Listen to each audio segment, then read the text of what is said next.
नहमदुहु व नसल्ली अला रसूलिल करीम, अम्मा बाद। हजरत मौलाना मोहम्मद खान शेरवानी साहब पाकिस्तान के हैं। उन्होंने एक आयत से इस्तेदलाल किया है कि फ़लस्तीन यहूदियों के लिए, बनी इसराइल के लिए अल्लाह ने लिख दी है। चूँकि लिख दी गई है, कुरान पाक में है, तो पूरी दुनिया को उसको तस्लीम कर लेना चाहिए। ये उन्होंने इस्तेदलाल किया है।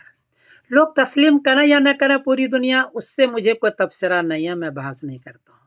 लेकिन उन्होंने जो इस्तेदलाल किया है कि अल्लाह ने अर्ज़ मुक़द्दस यानी फ़लस्तीन को उसके लिए लिख दी गई है, लिख दिया है, इस पर मुझे बातें अर्ज़ करनी है।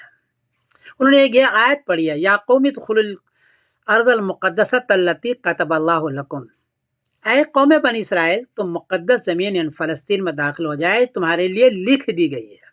कतबल्लाहु लकुम, तो हमेशा के लिए लिख दी, उसने ये तर्जुमा किया है। जवाबन अर्ज़ है हजरत हमेशा के लिए नहीं लिख दिया है।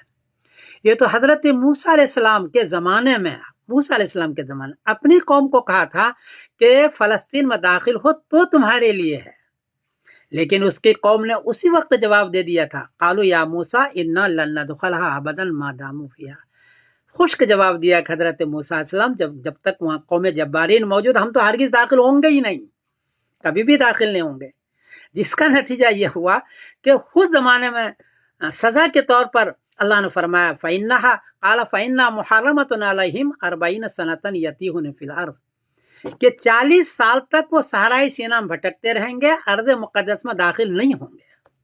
उस ज़माने में खुश्क जवाब देने की वजह से 40 साल तक तो उसको हुकूमत नहीं मिली है। बाद में हजरत दाऊद सलाम के ज़माने में जंग की तो जाकर के उनको वहाँ की हुकूमत मिली है, बाद में 300 साल का कहते हैं बाद में। तो जब उस ज़माने में उनको अर्ज़ मुक़द्दस नहीं लिखी गई, 300 साल बाद में लिखी गई है, तो आज आप कैसे इस्तेदलाल कर रहे हैं कि ये उनकी ज़मीन लिख दी गई है? एक बात। दूसरी बात यह है कि 3 शर्तें हो, अल्लाह के साथ किसी की यारी नहीं है। 3 शर्तें होगी तो कोई फजीलत आपको मिलेगी, और 3 शर्तें नहीं है तो फजीलत नहीं मिलेगी। पहली शर्त है कि अल्लाह के अहकाम पर आप चलेंगे। दूसरी शर्त है कि अपने ज़माने के जो नबी हैं, अपने ज़माने के, उसकी बात आप मानेंगे। हज़रत मूसा अलैहिस्सलाम जो उनके ज़माने के नबी थे, उसकी बात नहीं मानी तो अल्लाह ने उसकी फजीलत छीन ली, कतबल्लाहु लकुम नहीं रहा। 40 साल तक मैं सहराए सीना में भटकते रहे। तो दूसरी बात है कि अपने ज़माने के नबी को मानेंगे। और तीसरी बात यह है कि हुज़ूर पाक सल्लल्लाहु अलैहि वसल्लम को उस ज़माने में भी रसूल मानेंगे, और जब आ जाए तो उसके ऊपर रसूल मान को उसकी मदद करेंगे। कुरान पाक में है, इज़ अख़ज़ल्लाहु मीसाक़न नबिय्यीन लमा आतैतुकुम मिन किताबिन व हिकमतिन सुम्मा जाअकुम रसूलुम मुसद्दिक़ुल लिमा माअकुम लतुअमिनुन्न बिही व लतंसुरुन्नहु, कि जब हमारे नबी मोहम्मद सल्लल्लाहु अलैहि वसल्लम आ जाएं तो उस पर ईमान भी लाओगे, उसकी मदद भी करोगे।